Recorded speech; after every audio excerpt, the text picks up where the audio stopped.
Ladies and gentlemen, today we have an absolutely massive update regarding the legitimacy or lack thereof former President Joe Biden's pardons, and between you and me, I think you guys are going to like today's video. You see, President Trump has officially taken aim at Joe Biden's presidential pardons, looking to toss them out altogether. Less than a week ago, an attorney named Ed Martin was hired at the DOJ to serve as the official DOJ Pardon Attorney with the sole and exclusive directive of investigating the legitimacy of Joe Biden's presidential pardons. And so just yesterday afternoon, DOJ Pardon Attorney Ed Martin publicly announced, "Dear fellow Americans, the integrity of the American pardon system requires that we examine the Biden pardons and who did what. We will get to the bottom of it. Count on us." Like I said, folks, right this very moment, some big things are happening. Then, very curiously, DOJ Pardon Attorney Ed Martin also retweeted another post which said, "A contract signed by a person known to be senile is invalid as a matter of law. This is well-known black letter stuff. What then becomes of what was done by the auto pen under Biden's name? This is the greatest crime in modern history." So folks, right now, DOJ Pardon Attorney Ed Martin's investigation is digging deep because we know for a fact that the American public was lied to for years about Joe Biden's mental health as well as his physical health, which gives Ed Martin a rock-solid case to invalidate every single one of Joe Biden's pardons. Under well-established law, contracts signed by individuals with diminished mental capacity are totally invalid. This principle could very easily render every single pardon that former President Joe Biden signed null and void, exposing a radically progressive plan to abuse Biden's presidential pardon powers.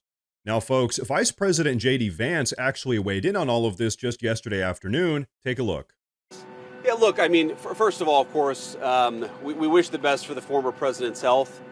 And, it sounds pretty serious, but hopefully he makes the right recovery. Like I will say, whether the right time to have this conversation is now or at some point in the future, we really do need to be honest about whether the former president was capable of doing the job. And that's no, that you can separate the desire for him to have the right health outcome with the recognition that whether it was doctors or whether there were staffers around the former president, I don't think he was able to do a good job for the American people. And that's not politics. That's not because I disagreed with him on policy. That's because I don't think that he was in good enough health. In some ways, I blame him less than I blame the people around him. And why didn't the American people have a better sense of his health picture? Why didn't the American people have more accurate information about what he was actually dealing with? This is serious stuff. And this is the guy who carries around the nuclear football for the world's largest nuclear arsenal. This is not child's play, and we can pray for good health, but also recognize that if you're not in good enough health to do the job, you shouldn't be doing the job. Okay, so ladies and gentlemen, we have a lot to break down here, but before we do, I want to say real quick that if you guys enjoy the daily news updates, please consider subscribing to the channel because it really does help a ton. But okay, take a look at this. The reality is, Joe Biden's pardons were nothing more than a desperate attempt to shield hundreds, no, thousands of anti-American radical progressives from criminal prosecution, and in all likelihood, Biden had no idea who was even getting pardoned. As you all know, throughout much of Joe Biden's presidency, an auto pen machine was used to emulate his presidential signature, and as we now know, Joe Biden had absolutely no idea what it was that was being signed under his own name. So really, during Joe Biden's presidency, whoever had that auto pen machine pretty much had complete and total executive authority over our country, which perfectly explains why the power-hungry, radically progressive Democrat establishment was so hell-bent on playing coverage for Joe Biden's deteriorated mental state. The truth is, unelected Democratic staff members exploited Joe Biden's mental state to push presidential pardon after presidential pardon, which constitutes not just a grave abuse of power, but also a very serious threat to our national security. Now, as many of you know, in the weeks leading up to Joe Biden's departure from the White House, presidential pardons were given out to numerous high-profile individuals like Anthony Fauci, Adam Schiff, Liz Cheney, Jamie Raskin, General Milley, as well as pretty much all of Joe Biden's very own family members. which means if Joe Biden's presidential pardons are deemed invalid and overturned, then some of this country's most egregious anti-American traitors can finally be held accountable for their numerous federal crimes. Really, if we want to bring law, order, and justice back to this country, all of Joe Biden's pardons have got to be overturned. And hey, check this out. Despite only being in the White House for 4 years, Joe Biden granted more presidential pardons than Donald Trump, Barack Obama, and George W. Bush combined.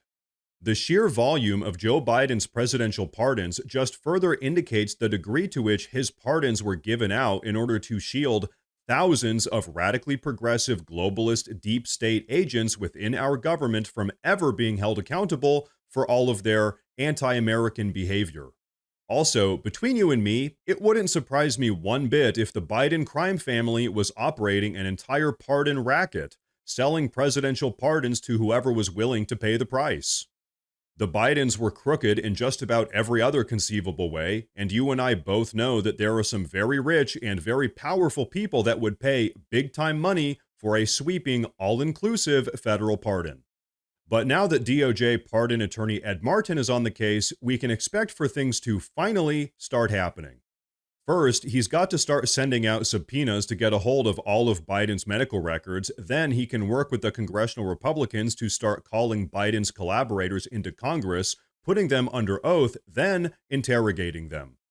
And folks, all it's going to take is one dubious medical record or one whistleblower looking for a plea deal to blow the lid off of this entire situation.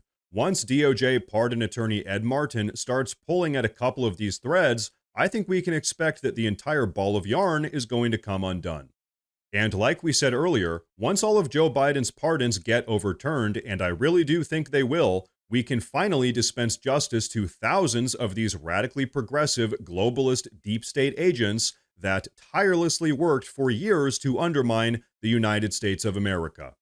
Now that President Trump is back in office, long gone are the days during which all of these radically progressive globalist traitors get to actively destroy our country. At long last, every single one of them is going to be held accountable. And I'll tell you what, folks, that is exactly what it's going to take to finally make this country great again. Now, ladies and gentlemen, before we wrap up, I do want to say real quick that we officially have a Morse News Twitter page as well as a Morse News Facebook page. So if you use either of those platforms, please go down below and drop a follow in order to get breaking news updates that relate to everything we talk about here in the YouTube videos. But everyone, that is going to be a wrap for today's video, so please go down below and drop a comment. Let me know what you think about all of this. Please like the video while you're down there, and like I said earlier, please consider subscribing to the channel because it really does help a ton. Thank you all very much for tuning in today, and of course, as always, stay safe.